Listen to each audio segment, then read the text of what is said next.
सभी को नमस्कार। रामायण तथा राम कथा और राम का चरित इनको लेकर अनेक प्रकाशन वर्तमान काल में हो रहे हैं।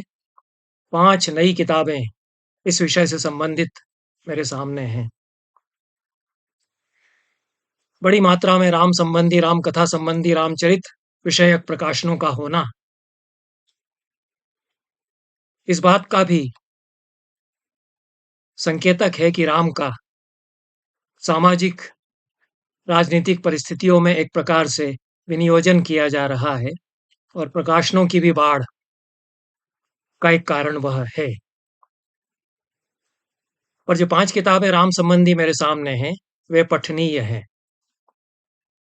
पहली किताब नर्मदा प्रसाद उपाध्याय की है, राम अविराम इस किताब का शीर्षक है। भोपाल के कला समय प्रकाशन ने इसको प्रकाशित किया है। इसी वर्ष यह प्रकाशित होकर के आई है।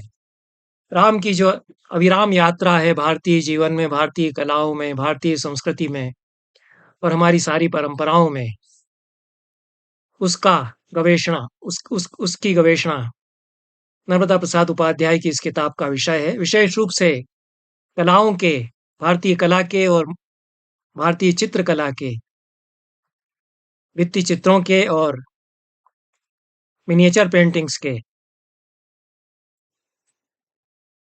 प्रामाणिक अनुसंधाता नर्मदा प्रसाद उपाध्याय हैं। और इस पुस्तक में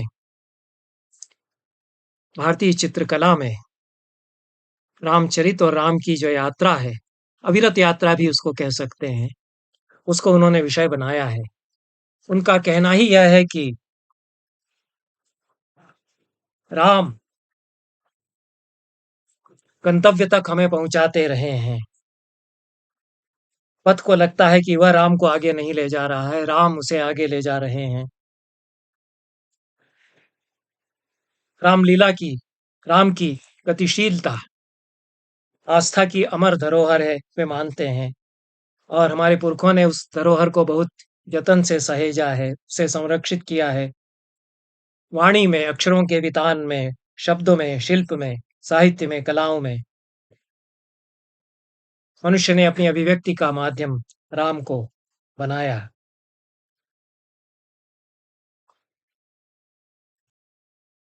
राम की अनेक भंगिमाएं, छवियां मूर्ति कलाओं से, विशेष रूप से मध्यकाल से लगाकर 20वीं शताब्दी तक की चित्रकलाओं से, चित्रों से निदर्शन सहित सोदाहरण नर्मदा प्रसाद उपाध्याय ने यहाँ पर विन्यस्त की है। इस पुस्तक में बहुत ही महत्वपूर्ण चित्र है हम्पी का, धनुर्धारी राम का, 14वीं शताब्दी का, उसको उन्होंने प्रस्तुत किया है। और भी अनेक महत्वपूर्ण चित्र हैं। और किस प्रकार से राम भारतीय जीवन में प्रासंगिक होते चले गए हैं, इसका भी वे विवेचन, सोदाहरण करते हैं। विशेष रूप से राम कथा के स्वरूप और स्वभाव को लेकर कुबेरनाथ राय की जो स्थापनाएं हैं, उनका उल्लेख महत्वपूर्ण है यहाँ। और कुबेरनाथ राय मानते हैं कि राम कथा सविता गाथा है, सविता की कथा है और इसकी सारी प्रकृति सूर्यात्मक है। द्विमंडल का यह काव्य है रामायण, और सगुण दृष्टि के विकास का यह आदि रूप है। इस दृष्टि से इसे आदि काव्य कहना उचित है। कुबेरनाथ राय न केवल हिंदी के जाने माने लेखक हैं, वे अच्छे विचारक और भारतीय परंपराओं के, भारतीय संस्कृति के एक सुधी व्याख्याता भी हैं।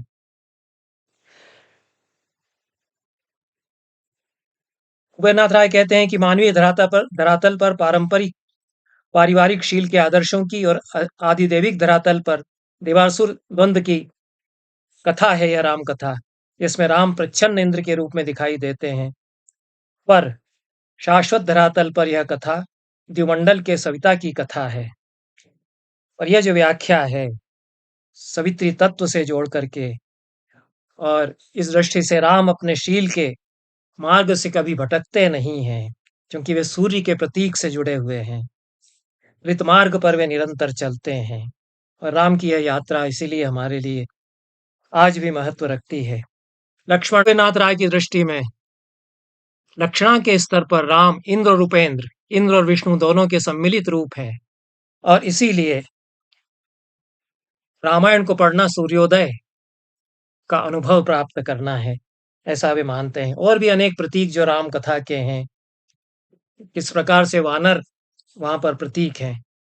इसलिए पूरी की पूरी रामायण एक सौर काव्य है, कुबेरनाथ राय यह कहते हैं, और सावित्री तत्व की उपस्थिति उसमें व्याप्त है सीता के रूप में।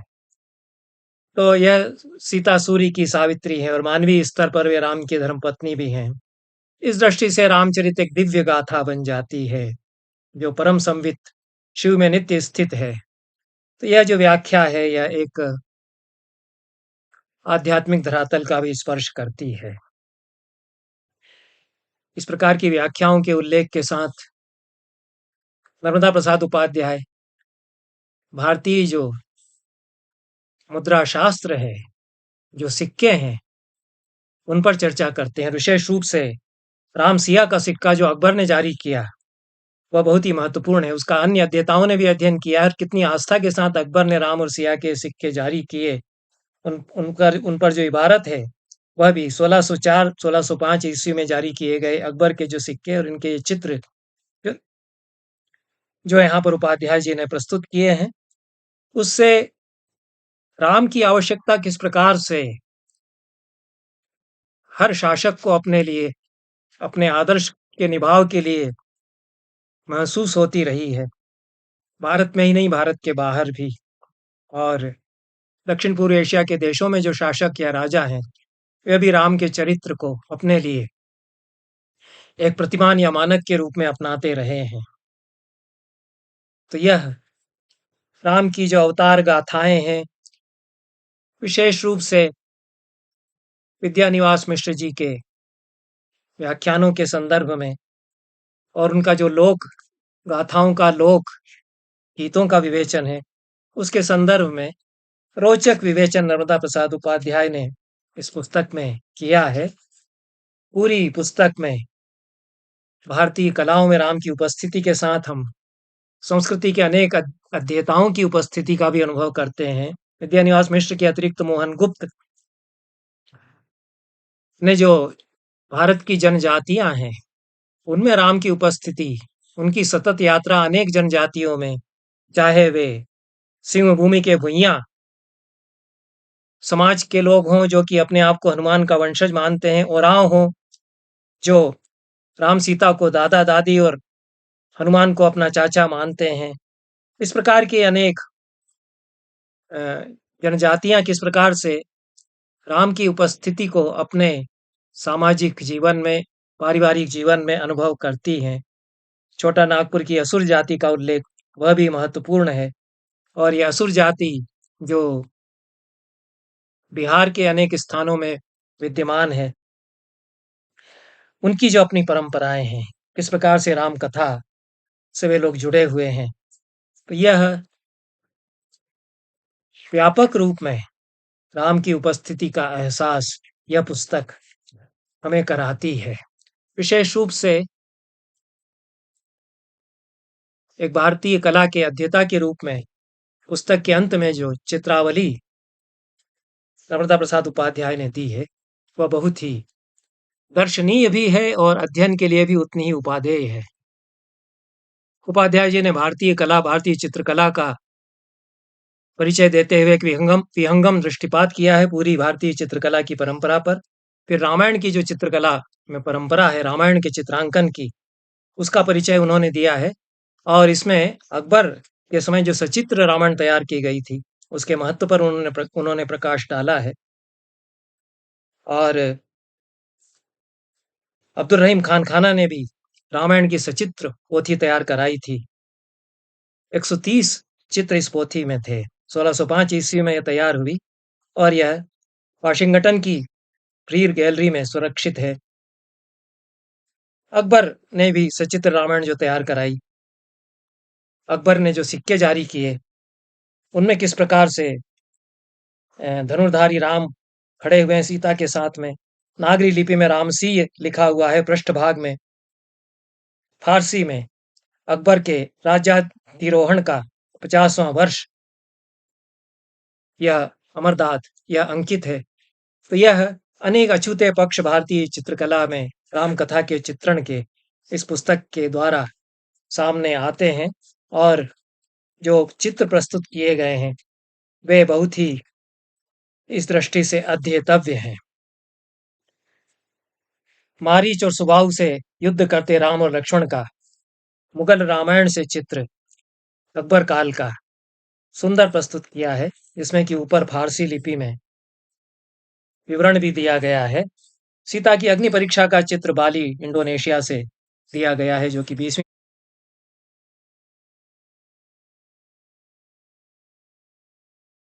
20वीं शताब्दी का है। मध्यकाल से लगाकर के 20वीं शताब्दी तक भारतीय चित्रकला में राम अविराम रूप से किस प्रकार अंकित हैं, यह हम इन चित्रों का अवलोकन करते हुए समझ सकते हैं। मेवाड़ रामायण में 7वीं शताब्दी का यह चित्र है, जिसमें कि सुंदर अंकन है और ऊपर नागरी लिपि में पूरे इस दृश्य का पद्यात्मक वर्णन भी है। लवकुश किस प्रकार से गान कर रहे हैं राम की राजसभा में। तुलसी के रामचरितमानस के जो सचित्र प्रतियां हैं, इलस्ट्रेटेड मैन्युस्क्रिप्ट्स हैं, उनको भी प्रस्तुत किया है उपाध्याय जी ने यहाँ पर। और रामायण की जोधपुर शैली में बहुत सुंदर दृश्य यहाँ पर हैं। राम दरबार कोटा शैली में भव्य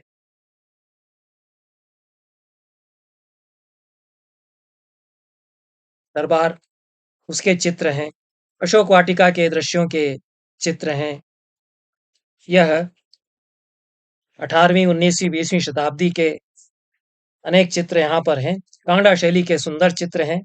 राम सीता और लक्ष्मण किस प्रकार से वन में निवास कर रहे हैं और वानर और अन्य पशु पक्षी उनके आसपास हैं। यह जो भारतीय चित्रकला अपने पूरे नैसर्गिक और भव्य रूप में और निसर्ग चित्रण के साथ में यहाँ विद्यमान है।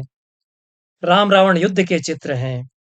यह हिमाचल की मंडी से 19वीं शताब्दी का चित्र, यह बहुत ही वीर रस से परिपूर्ण चित्र यहाँ पर हमको देखने को मिलता है।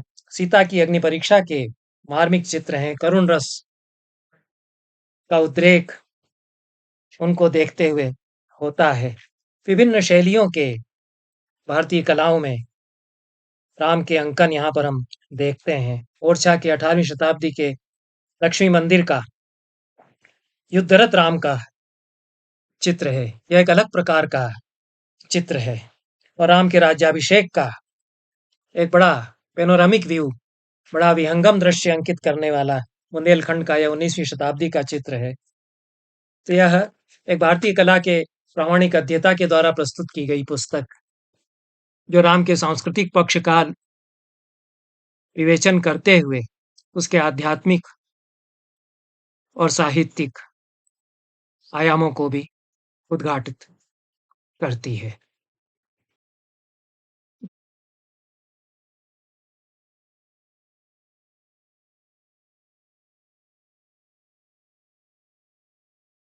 दूसरी पुस्तक संपादित पुस्तक है। संपादक इसके माधव हाड़ा हैं।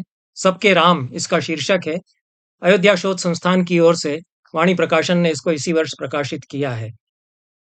संपादक की एक दृष्टि इसके पीछे है। अलग अलग दृष्टियों से राम को कितने कितने रूपों में देखा जाता रहा है और रामायण के ही जो पात्र हैं वे कितनी दृष्टियों से राम को देखते हैं, अलग अलग विवेचक उनको कितनी दृष्टियों से देखते हैं। यह राम के चरित्र के अनेक पक्ष अनेक दृष्टियों से आलोकित यहाँ पर होते हैं। वाल्मीकि के राम पर मेरा लेख है। तुलसी के राम पर संग्रहित किए गए हैं पंडित विद्यानिवास मिश्र के 2 लेख। कबीर के राम पर विश्वनाथ त्रिपाठी का, दादू के राम पर राम बख्श का, प्रेमचंद के राम पर अवधेश प्रधान का, शिव के राम पर सत्यनारायण व्यास का, हनुमान के राम पर मीता शर्मा का, दशरथ के राम पर कृष्ण बिहारी पाठक का, लक्ष्मण के राम पर सूर्य प्रकाश दीक्षित का और विक्रमजीत का, कौशल्या के राम पर कौशलेंद्र दास का, सीता के राम पर पूर्णचंद्र उपाध्याय का और भरत के राम पर नवीन नंदवाना का, कैकेयी के राम पर कृष्ण बिहारी पाठक का, रावण के राम पर प्रवीण पंड्या का, विभीषण के राम पर जीवन सिंह का, सुग्रीव के राम पर ब्रजरतन जोशी का, शबरी के राम पर इंदु शेखर तत्पुरुष का, अहल्या के राम पर अवंतिका शुक्ला का, निषाद के राम पर रेणु व्यास का, जटायु के राम पर मुरलीधर पालीवाल का, ब्रज के राम पर उमेश चंद्र शर्मा का, आदिवासी के राम पर अर्जुन दास केसरी का, जनजाति के राम पर मोहन गुप्त का, और सबके राम शीर्षक से विद्यानिवास मिश्र का। इतने लेख इसमें संकलित हैं। इन सभी लेखों में राम के आलोक में अपने आप को लेखक देखते हैं, एक चरित्र को देखते हैं, और उस चरित्र के द्वारा राम को जिस प्रकार से देखा जाता है उसके अवलोकन का भी वर्णन करते हैं। तो ये दर्पण आमने सामने रखे हुए जिस प्रकार से एक दूसरे के अक्स एक दूसरे में प्रतिबिंबित करते हैं, तो राम के प्रतिबिंब विभिन्न चरित्रों में और विभिन्न चरित्रों की दृष्टियां राम पर, ये विविध प्रक्रियाओं से राम के चरित्र का निरूपण इस पुस्तक में किया गया है। और संग्रह जिस प्रकार से किया गया है सारी सामग्री का, वह सराहनीय है। रामलीला के 500 वर्ष, यह पुस्तक भी इसी वर्ष प्रकाशित की गई है अयोध्या शोध संस्थान की ओर से। इसके लेखक छेदीलाल कांसीकार हैं। छेदीलाल कांसीकार काशी हिंदू विश्वविद्यालय के छात्र रहे हैं। हिंदी और संस्कृत से वे एमए हैं, पीएचडी हैं काशी हिंदू विश्वविद्यालय से। वे औरंगाबाद बिहार में सच्चिदानंद सिन्हा महाविद्यालय में एसोसिएट प्रोफेसर तथा अध्यक्ष रहे हैं हिंदी विभाग के। और रामायण पर विशेष रूप से वे काम करते रहे हैं। अनेक पत्रिकाओं में उनके लेख प्रकाशित हुए हैं। यह पुस्तक रामलीला जो भारत में होती रही है पिछले 500 वर्षों में, उसका विहंगावलोकन प्रस्तुत करती है। और परिश्रम से यह पुस्तक तैयार की गई है। संस्कृत साहित्य के प्रमुख मूल ग्रंथों का भी परामर्श किया गया है इसके लेखन के लिए। और हिंदी में रामायण संबंधी, रामकथा संबंधी जो साहित्य है उसके मूल ग्रंथों सहित अनेक संदर्भ ग्रंथों का सहारा इस पुस्तक की सामग्री के संचयन में और विवेचन में लिया गया है। अंग्रेजी में भी जो ग्रंथ हैं, विशेष रूप से परफॉर्मेटिव सर्कमस्टांसेस फ्रॉम अवागार टू रामलीला, ये जो शेखनर की किताब है, और भी इस प्रकार के अनेक ग्रंथों का अध्ययन करके, मनन करके कांसीकार जी ने यह पुस्तक तैयार की है। इसके पहले अध्याय में लीला तत्व का विवेचन किया गया है। उसके जो सैद्धांतिक अथवा दार्शनिक संदर्भ हैं उनका उद्घाटन करते हुए उसमें श्रीमद् भागवत में लीला तत्व, लीला के भेद, अध्यात्म रामायण और लीला, वल्लभ मत में लीला, चैतन्य मत में लीला और रामचरितमानस में लीला, यह लीला का जो स्वरूप है और फिर रामलीला की जो परंपरा है।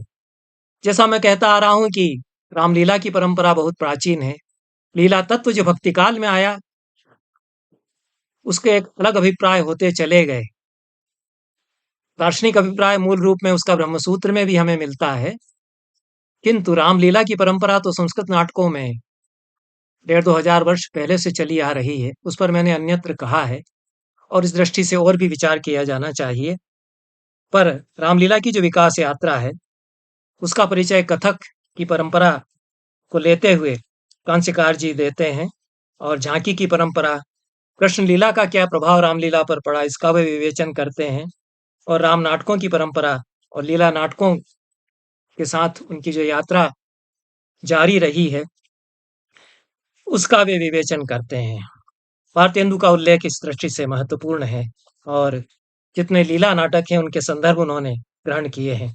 इसके अनंतर बाकी के अध्यायों में अयोध्या की रामलीला, अलग अलग स्थानों पर अलग अलग परंपराओं में अयोध्या में जो रामलीला होती रही है, रसिक परंपरा की रामलीला जो लक्ष्मण किला में और विभूति भवन में होती रही है, कनक भवन में होती रही है, उस पर उन्होंने प्रकाश डाला है। जो रामलीला की प्रमुख मंडलियां हैं उनकी चर्चा की है। फैजाबाद की रामलीला पर भी अलग अलग स्थानों पर जो होती रही है, फतेहगंज, साहबगंज में जो बजाजा में और कोठा पारचा में, उस पर उन्होंने विचार किया है। काशी की रामलीला का विस्तृत विवेचन है यहाँ पर, और रामलीला कार जो अनेक हुए हैं उनकी भी चर्चा इन्होंने की है। चित्रकूट की रामलीला का भी विवेचन यहाँ पर किया गया है। तत्पश्चात रामनगर की रामलीला पर 5वें अध्याय में, और अलग अलग नगरों में जो रामलीलाएं होती रही हैं उन पर 6ठे अध्याय में प्रकाश डाला गया है। राम कथा में, रामलीला में जो क्षेपक प्रसंग है उन पर भी विचार करते हैं, और रामनगर की रामलीला में जो संवाद योजना है उस पर भी उन्होंने विचार किया है। और सूचीपत्र अंत में जो उन्होंने दिए हैं अयोध्या और काशी की लीलाओं के, वे रामलीला की परंपरा के अध्ययन की दृष्टि से बहुत ही महत्वपूर्ण है। छदीलाल जी कांस्यकार बधाई के पात्र हैं, इतने परिश्रम से उन्होंने यह पुस्तक तैयार की है। राम भक्त राम भक्ति साहित्य में रसिक परंपरा, यह एक शोध ग्रंथ है और अत्यंत गहन परिश्रम के साथ में लिखा गया है। पूरी जो रसिक परंपरा है, सखी संप्रदाय है, उसका प्रतिबिंब किस प्रकार से राम कथा पर आया, और राम कथा का जो निरूपण रसिक संप्रदाय के अंतर्गत होने लगा, जहां पर राम भक्ति आनंद रूपिणी बन जाती है, और चिन्मय आनंद जो राम के माध्यम से आस्वादित होता है, उसकी परंपरा पर यहाँ प्रकाश डाला गया है। और रस रूप में राम के साक्षात्कार की यह परंपरा है। इसमें विश्वनाथ सिंह जी देव ने ब्रह्मसूत्र पर व्याख्या ही इस दृष्टि से लिखी है, और रीवा के नरेश विश्वनाथ सिंह जी देव भी इसी रसिक संप्रदाय के एक साधक रहे हैं। इसकी लेखिका प्रामाणिक रूप से इस पूरी परंपरा से परिचित हैं। उनकी वंश परंपरा, गुरु परंपरा, उससे उन्होंने बहुत मदद ली है इस पुस्तक के प्रणयन में, और जिस स्रोत सामग्री का उपयोग किया गया है वह अत्यंत प्रामाणिक है। राम भक्ति में रसिक साधना की परंपरा पर विस्तार से प्रकाश डालते हुए जो आलवार संतों की परंपरा है, और उनमें भी राम के जो उल्लेख आते हैं उसका विवेचन उन्होंने किया है, वह महत्वपूर्ण है। विशेष रूप से तमिल आलवार, जिनको जिनको कि नामालवार कहा जाता है, और संस्कृत साहित्य की परंपरा में षटकोप, आचार्य षटकोप के नाम से वे प्रसिद्ध हैं। तमिल वेद के प्रणेता भी उनको कहा जाता है। संस्कृत परंपरा में उनके उदाहरण देते हुए इस प्रकार से दशरथ पुत्र राम को अपनी आराधना में वे समाहित करते हैं। सहस्र गीति जो उनका ग्रंथ है, उसमें कांता भाव से राम की उपासना पर वे प्रकाश डालते हैं। दूसरे महत्वपूर्ण ग्रंथकार इस दृष्टि से केरल के राजा कुलशेखर हैं। ये भी संस्कृत के कवि के रूप में प्रसिद्ध हैं, और आलवारों की परंपरा में आलवार संत के रूप में भी ये प्रतिष्ठित हैं। वे रामायण को वेदों के समान पूज्य मानते हैं, और प्रपन्नामृत जो उनका ग्रंथ है, उसमें किस प्रकार से दशरथात्मज राम का आराध्य के रूप में निरूपण उन्होंने किया है, और किस प्रकार से रंगनाथ के साथ अपनी पुत्री का विवाह करते हुए श्री राम से दामाद और ससुर का संबंध उन्होंने स्थापित किया। यह राम की उपस्थिति एक अलग प्रकार के अनुभव में हम देखते हैं। गोदा, अंदाल जिनको कहा जाता है, संस्कृत साहित्य में गोदा के नाम से बहुत प्रसिद्ध है, और उन पर अनेक काव्य लिखे गए संस्कृत में। रंगनायकी भी उनको कहा गया है। आलवार संत भक्तों में 8वीं आलवार के रूप में विष्णुचित्त की पुत्री गोदा प्रसिद्ध है, और मधुरोपासना, माधुर्य भक्ति की परंपरा में वे बहुत ही महत्वपूर्ण हैं, और अंदाल की कविताएं उद्धृत होती रही हैं। इस दृष्टि से अन्य अनेक वैष्णव भक्तों का जो राम भक्ति की रसिक संप्रदाय के अंतर्गत परंपरा है, उसमें योगदान यहाँ पर विचारित हुआ है। लेखिका यह मानती हुई प्रतीत होती है कि तुलसी साहित्य में भी कहीं कहीं मधुरोपासना की छाया आ जाती है। विशेष रूप से बरवे रामायण में माधुर्य भक्ति की दृष्टि से जो चित्रण किया है, राम और सीता का, जहाँ पर सीता को प्रधानता देते हुए तुलसी कहते हैं, गर्भ करौ रघुनंदन जनि मन माहु, देखऊ आपनी मूरति सी के छाह। यह जो तुलसी साहित्य का भी अध्ययन करते हुए और संपूर्ण रसिक परंपरा के, रसिक संप्रदाय के साहित्य का अध्ययन करते हुए लेखिका ने रामायण के अनेक पात्रों का जो निरूपण इस परंपरा में हुआ है, विशेष रूप से हनुमान का रसिक संप्रदाय की सभी शाखाओं में जिस प्रकार से निरूपण किया जाता है, इस संप्रदाय के प्रधान आचार्य के रूप में वह उल्लेखनीय है इस दृष्टि से। और सख्य भक्ति में ब्रह्म संप्रदाय के प्रवर्तक मध्वाचार्य तो हनुमान जी के अवतार ही माने जाते हैं, ऐसा उन्होंने बताया है। श्रृंगारी भक्तों में चारुशीला जी की जैसी प्रतिष्ठा है, उसी प्रकार से सख्य शाखा में हनुमान जी की प्रतिष्ठा हमको देखने को मिलती है। अनेक महंतों का, राम के उपासकों का इस दृष्टि से उन्होंने उनके जीवन का भी उल्लेख किया है। और रसिक तीर्थों में किस प्रकार से राम भक्ति प्रचलित होती रही है, चित्रकूट में भी इसका भी उन्होंने विवेचन इस पुस्तक में किया है। महत्वपूर्ण पूरा प्रकरण इस पुस्तक में अकबर की रामनिष्ठा को लेकर के है और अकबर संबंधी अनेक उल्लेख इस दृष्टि से उन्होंने प्रस्तुत किए हैं। अकबर के संबंधी सेना नायक उनके जयपुर के महाराज मान सिंह अग्रदास जी के शिष्य थे और महाराज रघुराज सिंह ने गुरु के साथ इनके तीर्थाटन का भी उल्लेख किया है। रघुराज सिंह के काव्यों के यहाँ संदर्भ दिए गए हैं और उसी में अकबर का भी उल्लेख आता है। नर्मदा प्रसाद उपाध्याय ने जिस प्रकार से सिक्कों का विवेचन किया है, राम सी के सिक्कों का, यहाँ पर लेखिका ने राम और सीता की मूर्तियों वाले 3 सिक्कों का प्रचलन कराया था, यह बताया है। 2 सोने की अर्धमोहरें और 1 चांदी की अठन्नी इसमें थी। और वासुदेव शरण अग्रवाल ने किस प्रकार से इनका संकलन किया था, इसका इतिहास भी दिया है।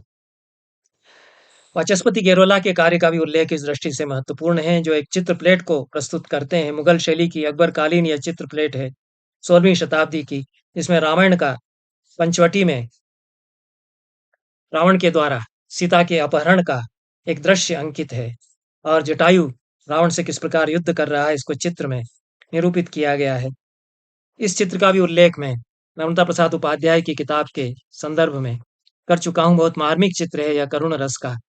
इस प्रकार की सारे संदर्भों पर विचार करते हुए माधुर्य भक्ति से लेखिका इन सबको जोड़ती हैं। विशेष रूप से महाप्रभु वल्लभाचार्य का जो शुद्धाद्वैतवाद है, उसमें किस प्रकार से चित्रकूट में कामदगिरि की परिक्रमा का महत्व है और राम कथा उनके यहाँ क्या महत्व रखती है, इस पर चंद कुंवरी और महाराज छत्रसाल के उल्लेख के साथ में प्रकाश डाला गया है। यह पुस्तक सांस्कृतिक वैभव, तीर्थ और पूरी जो धार्मिक परंपराएं हैं, उनके व्यापक फलक को उद्घाटित करती है।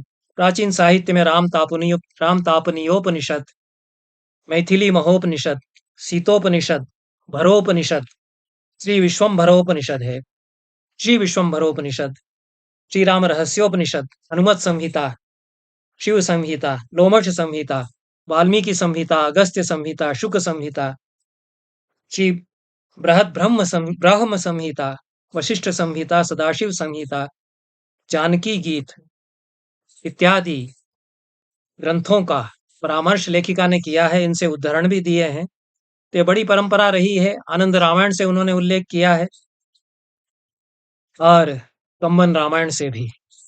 यह शोध की दृष्टि से अनेक संदर्भों को जुटाते हुए जिस प्रकार से सामग्री यहाँ पर प्रस्तुत की गई है और व्यापक स्वरूप राम भक्ति का रसिक संप्रदाय में यहाँ पर उद्घाटित किया गया है, उसकी दृष्टि से यह एक महत्वपूर्ण उल्लेखनीय प्रयास राम कथा के अध्ययनों में है। 5वीं पुस्तक लोक रामायण है। यह भी संपादित पुस्तक है और हिंदुस्तानी एकेडमी प्रयागराज से 2021 में यह छपी है। इसके संपादक आद्या प्रसाद सिंह प्रदीप हैं। अत्यंत गहन परिश्रम से और अनेक यात्राओं को संपादित करते हुए विशेष रूप से अवध के क्षेत्र में, उत्तरी भारत के विभिन्न क्षेत्रों में लोकगीतों का बहुत कष्टपूर्वक संकलन करते हुए उस पूरी सामग्री को आद्या प्रसाद सिंह प्रदीप ने एकत्र किया है। जिस प्रकार से विन्यस्त किया है वह बहुत महत्वपूर्ण है, क्योंकि उन्होंने रामायण के 7 कांडों के अनुसार लोकगीतों को यहाँ पर प्रस्तुत किया है। बड़ी संख्या में लोकगीत इसमें संकलित किए गए हैं। लगभग 400 पृष्ठों का यह ग्रंथ है। विशद विस्तृत भूमिका इसमें है और पूरी जो अवधी लोकगीतों की परंपराएं हैं, वे कितने-कितने प्रसंगों को, कितने-कितने रूपों को राम कथा के और राम के चरित्र के प्रस्तुत करती हैं। यह इससे हम जान सकते हैं कितनी विधाएं इसमें आती हैं। भाग भी है, सोरठा भी है, सोहर भी है, बिरहा भी है, विवाह गीत तो अनेक हैं ही, मांडव गीत हैं और जीवनार गीत हैं। दुर्लभ प्रसंग इसमें उद्घाटित होते हैं, जिन पर मैंने चर्चा भी की है। मैंने जो राम कथा के कतिपय रोचक और अद्भुत प्रसंग शीर्षक से 8 व्याख्यान इसी चैनल पर दिए हैं, उनमें इस पुस्तक से बहुत सहारा लिया गया है।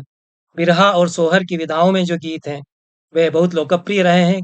कहरौवा भी है यहाँ पर, उलारा भी है।